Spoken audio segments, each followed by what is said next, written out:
On 936 ABC Radio Hobart and ABC Northern Tasmania. I'm Helen Shield. It takes a special kind of human to look out at a patch of land prone to frost and wind tunnels and think, I'm going to farm here. And not anything hardy or bulletproof. Delicate, fussy little grapes for wine. And I'm not going to use any pesticide when I do it. Dr. Arne Nguyen is an owner and winemaker at Torchbearer Wines. What were you thinking, Arne? To be honest, I don't know. That's a very good question. To be honest, when we purchased the vineyard in 2017, we had no idea that was the case. Because obviously from the previous information provided by the previous owner, the vineyard has been there since 1994. Why? Yeah, that's right. And because we are both engineers, both my husband and I are engineers, we just love wine, and that is always our dream. And owning and trying the wine and then purchasing the land is just something that we wanted to do. Yeah. But we had no idea how difficult it is. The fateful trip to Tasmania where you came on a romantic holiday and tasted a delicious wine and went, oh, it's for sale? Yeah, that's exactly it. So 2015, that's when we visited Tasmania for the very first time. And we've heard so much about Tasmania. But we hadn't had a try of Tasmanian wine before. Uh-huh. And when we came here, we tried the wines and we were like, oh my God, where are you my whole life? Right. Exactly. And something about the land as well just pulled a string on us. Yep. So 8 months later, we took another trip, one day back, just so that we can observe more and we can settle and say, this is the place we're gonna do it, right? And then because of that, we came back to Tassie so many times. And then one time we purchased a bottle of Pinot Noir from this vineyard, and we tried it, and we was like, oh, this is a little bit different. And all of a sudden the vineyard was for sale. So as I said, it is always our retirement plan. But this opportunity came up. What do you do? So brave. Oh my goodness. To be two engineers in these incredibly stable, well-paying jobs and go, let's just give it a crack. It's funny because in a way it's good because we didn't understand much about farming. If you'd known what it was going to be like. Probably not. Yeah.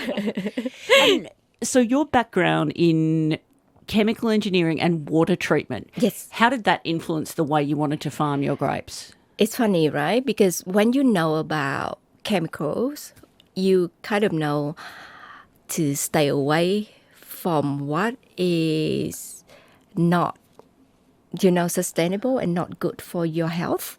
And that's exactly what I did. But I am still fairly young in the wine industry. And that's why when we purchased the vineyard, we said that, well, you know what? If we wait until we retire, we probably won't do the things that we want to do. So that's it. So we get on.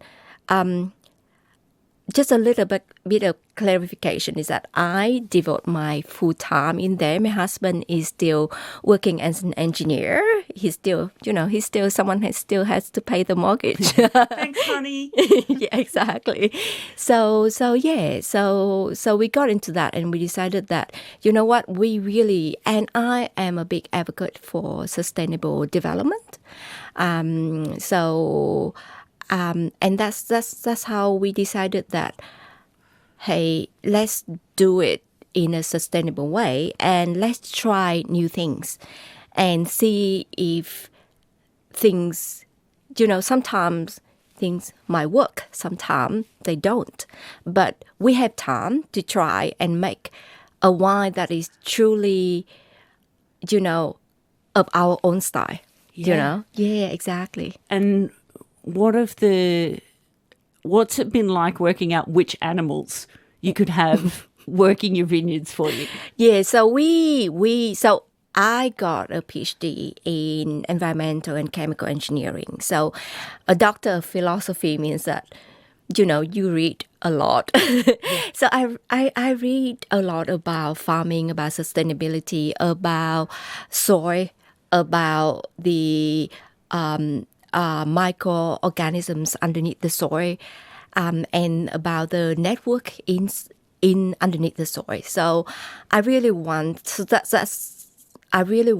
to create a living soil. Like soil when you have thriving microorganisms that actually can digest and convert all the nutrient in the soil into the form that the plants can absorb.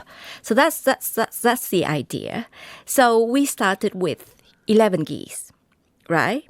Because we know that geese eat grass, and geese give out tons of droppings, and that's fertilizer. And so what a better idea, you have a land that you can give it to the animal so they can survive, and then in turn they do something for you. Yeah, it's like this closed loop system. Exactly. So we started with them, and then I remember I was just watching them. They would just head down, eating the grass, and giving me tons of fertilizer. I was like, this is so great. Come on, geese. Yeah, exactly. They didn't chase you and try and peck you? No, they don't. Unless they, when they're sitting on their nest in spring, that's when they become really protective. That's when no one can get near them. Right. That's just good parenting, You can't argue with them on that. Exactly. No, and they are so smart. Yeah. So that we started with them, and we also learned the hard way that, when the grapes are ripened, geese are another kind of birds, so they eat grapes too. Oh. So we used to keep them in the vineyard year round. Now we keep them maybe 10 months a year. When the grapes are ripening, then we take them out, because no matter how far we move them to the next paddock, they would always know a way to get in. They are super smart. And your grapes are delicious. Exactly. So that's how it is. So that's, and then we try baby doe sheep. So they are the miniature sheep that can eat the grass underneath the vine. So because we don't use herbicide, right? But then it doesn't work out for us because our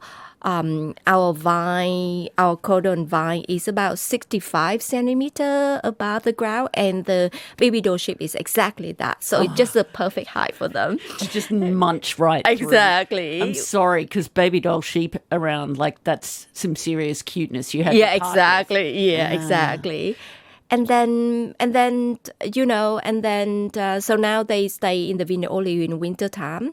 But then I think we try, because we don't use herbicides, so we have a lot of clump weeds. So we try to put miniature pigs in the vineyard in the winter time only, because they have a really strong nozzle, and that nozzle they would try to dig up the clump weeds and eat the roots underneath the vineyard. Good work, Piggy. Yeah, amazing. So they eat that, and they stir up the soil a little bit, and they get rid of a lot of clump weeds for me, which normally we just have to use a shovel to shuffle them up. But then they are also very smart. Whenever I am in the vineyard, they are happily there. Whenever I go home, they would go out and look for me. Oh, I know. Pigs are so smart. Pig are like the second, I think they just, human is the smartest, and then come pigs, I think. Smarter than dogs. I am not quite sure, because I know some dogs are really smart, but that's the pigs. So we tried them for about 2 years, and it is getting harder. But then now, for the last 2 years, we bring in miniature goats in the vineyard in the winter time. Oh, yeah. And they're amazing. And the idea is, we have a very cool, very cold site, and having those more warm-blooded animals, their dropping is a bit warmer, so it's also bring in a lot of microorganisms, like different kind of microbes in the soil. And, microbes is the source of any living things. Like life on Earth start with microbes. Yes. Yeah. So they've been really successful. So the soil is really healthy. We're full of organic. We just have to, I'm still, now it's 8-9 years, and I think I still consider fairly newbies in here. We just have to use up all the potential that we are building there. Yeah. This is Dr. Anh Nguyen. She is an owner and winemaker at Torchbearer Wines on evenings on 936 ABC Radio Hobart and ABC Northern Tasmania. So a PhD where you slog it out for 6+ years before you get that result. Is that actually great preparation for winemaking?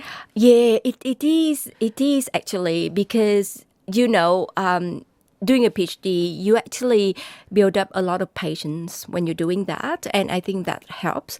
And winemaking is all about biology and chemistry. It's all about fermentation and about chemistry, about how they react and when to do things. And so it comes fairly natural to me, and it's easier. Like for any wine analysis, I could do that. It's so easy for me. So yeah, it's a interesting. It's really helpful, and yeah. Farming is, there's the physical labour, but there's the emotional labour as well of farming. What has that taught you? Oh, definitely. Farming has taught me a lot. I become much tougher. I think so. And you kind of enjoy the fleeting moment of the season. Like you know when things, that things won't last. Yes. And it's amazing to be more in tune with the changing of the season. And watching the leaves change colour. Exactly. It's not all romantic at all. Not all romantic. There's some moment that I remember I just driving from home to the vineyard and on a Saturday morning, and I'm just beamed with joy because I'm gonna be in my happy place. But then there's also a time when things don't go right in the vineyard, and I was like, oh my God, this is so hard. But that's great thing about wine. You have vintage. Every year is a new beginning. Yeah. So if you stop at 1 year, you have the next year. Right. How's that for a metaphor for life? Yeah, Yes. exactly. Absolutely. Yeah. Do you now have an overseas market as well for your wine? I do. I am. I'm fairly outward looking, and I love traveling, and so I think like Tasmanian wine is an absolute is amazing. Like people might think that we cost more compared to other Australian wine, but we actually really good value for money compared to the world stage wine. And I really want to introduce Tasmanian wine to the overseas market. So I am originally from Vietnam, and I do bring the wine back there. I do export there, and it's amazing. It's an amazing opportunity for me to introduce Tasmanian wine to the Vietnamese market, and I really hope that I can really expand into other Asian markets. Great. Yeah. Yes. And with your Vietnamese heritage, what are you up to for Tet, for Lunar New Year? Oh, yeah. To be honest, I haven't had much time to think about that. No. Not yet. It's because it just, things just move on. It's a busy time in the vineyard. So I haven't thought much about it. But I'm sure, yeah, we do something like some traditional food or something like that pair well with Sauvignon Blanc or Pinot Noir, you know? Yes. Yeah, exactly. Oh, look, if you stop for 5 minutes to go, Happy New Year. All right, let's get on with it. You know, that's understandable in farming life as well. Yeah, yes, absolutely. And you haven't heard. No. So that's the thing we do, but also AZ Vineyard is a very difficult site. You know, it's very frost prone, which we didn't know about until 2 years into the farming. All the little microclimates. How can you know? Exactly. No, yeah. But looking back, we didn't have much experience, you know, like that's right where the co-air sit, and we didn't see that. So, but then that's one of the things I am saying grateful is not probably not 100% true, but it is true in a way that it kind of gave me is a challenge, and a challenge also create opportunities, and that's something that we are very proud that we overcome. And are there flavors you can achieve better or differently because of that frost? Yeah, I think so, because of that. So we have frost, but then also that means that the site has a much higher diurnal temperature change. So we have higher temperature during the day and cooler nighttime. And, you know, like because of that, it just lengthens the growing season. So, you know, any fruit, when you see more sun, it becomes more flavorful. And it's also for grape wines, it's also retain more natural acidity. Right. So, and you need acid. Acid is a backbone for any great wine, for aging as well. So we use that to our advantage. And how have you found the industry here? Has it been a welcoming community? Absolutely. So wine industry, that's one thing too hard to get away, because wine industry is amazing. People are so helpful. I'm sure there will be, you know, it's not 100%, but there's always, you kind of find your village, and people are so sharing and so helpful. And yeah, so I am grateful to be part of this industry, especially in Tassie. Great. Well, please give a miniature goat a pat from me. Absolutely. I would appreciate that. Yeah. Thanks for that. Yeah. Pleasure. Dr. Anh Nguyen, who is the owner and winemaker at Torchbearer Wines, on evenings on 936 ABC Radio Hobart and ABC Northern Tasmania. I'm Helen Shield. This is Delamitri.